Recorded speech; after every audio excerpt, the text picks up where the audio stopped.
Hi, this is Selena, and in this video, I want to break down why I think, based on my experience with working so many female coaches in the last 4 years, why female coaches especially can't scale from 5K, 10K to 100K month. Okay, I want to break that down. For those who don't know me, I scaled my own coaching business to over 4 million in sales, generated over 10 million in sales for my clients, over 5 million followers for them, and over 1.5 million followers for myself on Instagram. And let me just share my screen and use my absolute favorite tool, which is Lucidchart, and just break that down. So let's say you're doing 10K a month at the moment, okay? So 10K a month at the moment, let's say 10K dollars, whatever. 10K a month at the moment.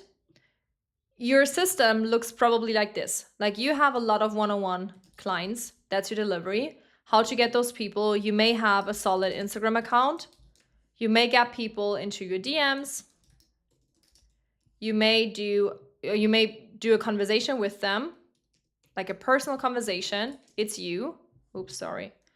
Personal conversation in your DMs. You want to get them on sales calls with you personally, and you close them. This might be your process. So you do have those one-on-one clients. You do everything by yourself. Let's say onboarding is yourself, and the delivery for sure, like you deliver. Delivery is by yourself.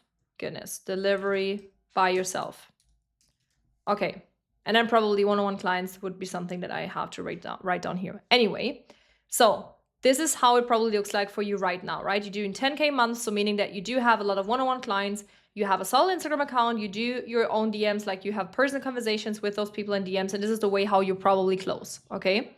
And this is why you can easily go to 10K a month, because if you have a high ticket offer, let's do the math quickly. If you have a high ticket offer, let's say you charge 3K a month for one client, or let's say even 2K, you probably have 5 clients, and 5 clients one-on-one, absolutely doable. 5 hours a week. If you do a weekly call with them, 5 hours a week, that's it, right? That's amazing. You get to 10K.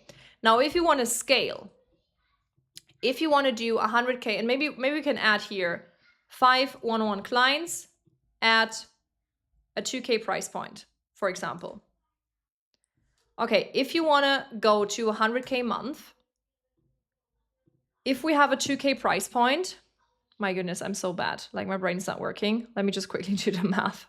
If you do have 100K a month and you have a 2K price point, you probably have 50 clients for sure. 50 clients, my goodness. I'm dumb at the moment, sorry.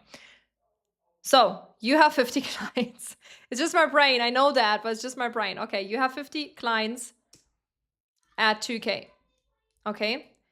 If you would do 50 clients one-on-one, this won't work. So first thing that you want to do is transition from one-on-one to a group coaching. That's the first thing you need to do to make this transition from 10K to 100K a month. You have 5 clients one-on-one at 2K, and now you want to move to 50 clients, which gets you to 100K a month. You can't do it one-on-one because that will be 50 hours every single week. We don't want to do that. Nobody of us. So we want to switch to group coaching. So basically what you're doing in your one-on-one is you want to switch from that one-on-one calls every single week. You want to package that knowledge into group coaching, and this is how you can scale. Now, next thing is that you do have your Instagram account. You may have, if you want to scale, a bit more followers. So you still have a solid Instagram account with a bit more followers to make that work. You don't need a lot, but to make that work.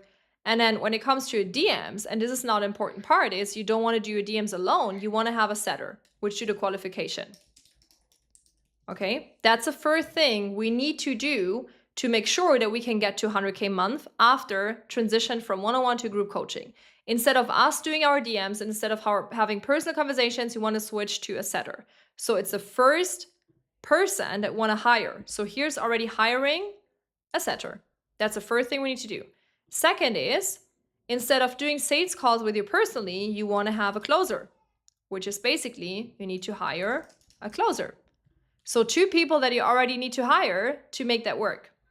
Third thing is, for now, you did the onboarding yourself because you just have 5 clients a month at 2K. That's absolutely doable to do 5 onboarding calls with them whenever they join.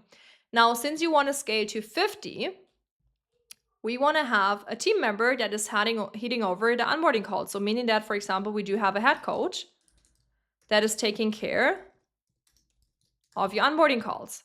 So we hire a head coach. Onboarding calls are so important when it comes to coaching. So I see so many people skip that.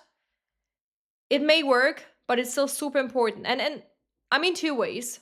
You can either have your closer doing an onboarding within the sales call, or you actually, and this is the best solution, hire a head coach that is doing your onboarding calls. Group onboarding calls, totally fine. For example, you close out of this 50 people, you close, let's say 10 in week number 1. And then in this week, by the end of the week, whatever, there is a group onboarding call, or by the beginning of next week, there's a group onboarding call with your head coach and just taking over everything, right? You can do that also by yourself. Like if you do group onboarding calls, you can also do it by yourself, but mostly you want to hire a head coach.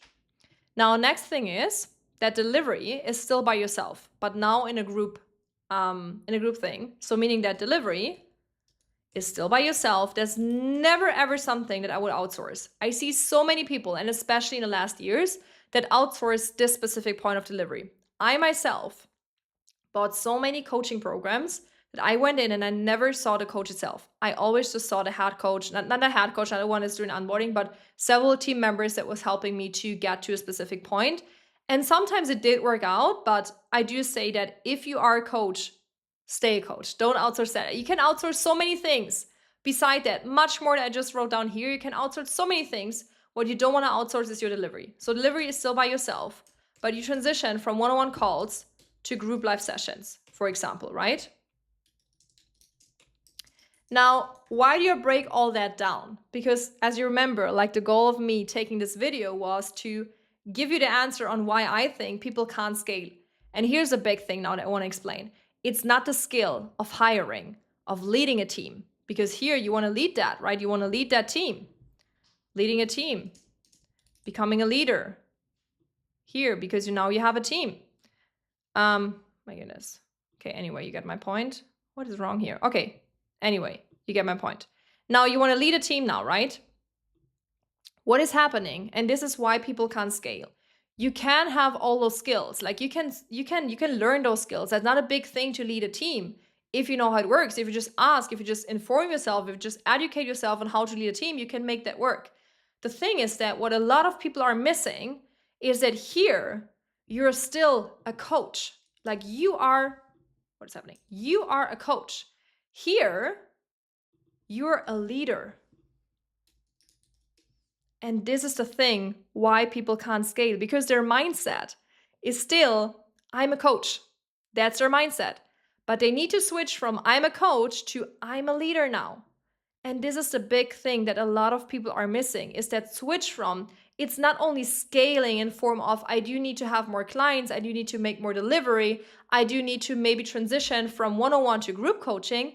I'm leading a team, because 100K a month, you can't do that as a one-person show. I mean, you can, but you will probably be burned out before you even reach the 100K. It's possible. I mean, I scaled to 100K with 3 people. It's possible. You don't need a lot. I was leading a team of 20 people when we actually scaled to more 100K, like more than 100K a month. I was leading a team of 20 people. The thing is that you need to make that switch in your mind, like not in your skill. Like you don't have to create that whole skill set first to make that happen. You need to make a switch in your mind from I'm a coach to I'm a leader now. I do have to lead a team. And everything in your head needs to shift. Because now you're not taking decisions on, oh, do I take this client? Now you're taking a decision on, oh, how do I hire? How do I onboard? How do I hold this person? How do I make my people better? How do I lead a team? How do I become that leader? And you just need to get those skills. But before getting those skills, you need to make sure that you know that you need those skills, if that makes sense, right? Because even though people know all the things that I just wrote down, like they know they need to, transition to group, they know they need to hire a setter, a closer, a head coach, and whatever. In their mind, they're still coaches. And this is why people can't scale. It's mostly, in 90% of the cases that I work with in the last 4 years, it's mostly because of the mindset, not because of the skill set. They all had a skill set, mostly. They all had a skill set. They all knew how to hire people. They all knew how to onboard people. I even think, like, when I think of myself, when I hired the first person, it was actually natural, because we all went mostly through the corporate world. We all knew how we got onboarded as a person in the corporate world, right? naturally, we know how to onboard people. We know how to hire people, even though we can get more skills, we can become better at this for sure. But we know how to do that stuff. What we don't know is that we need to make a switch in our head from I'm a coach, I'm just a coach, I'm doing my own sales process, I'm having my own clients too. I'm a leader now who is leading a team and who is building an actual company. Like you're a company owner. Like you're not only a coach, like you're a company owner. As soon as you're having a team, you identify as a company owner and not as a one person show anymore. And this is the big switch. So if you're here and you're making 10K a month or even more, but you don't have a team, you don't have anybody, you just do everything by your own, before you even think of scaling, make sure that you know that you're now not a coach anymore. You want to become a leader, you want to become a company owner before you even want to get the skills of hiring and leading a team and making team better. You want to make the switch from coach to leader / company owner. This is all I want to say. I will leave you with that. Let me know in the comments, what is your revenue at the moment and where you want to go? Like, what is your end goal, where you want to scale? And if you already made that switch, I'm curious. Comment below.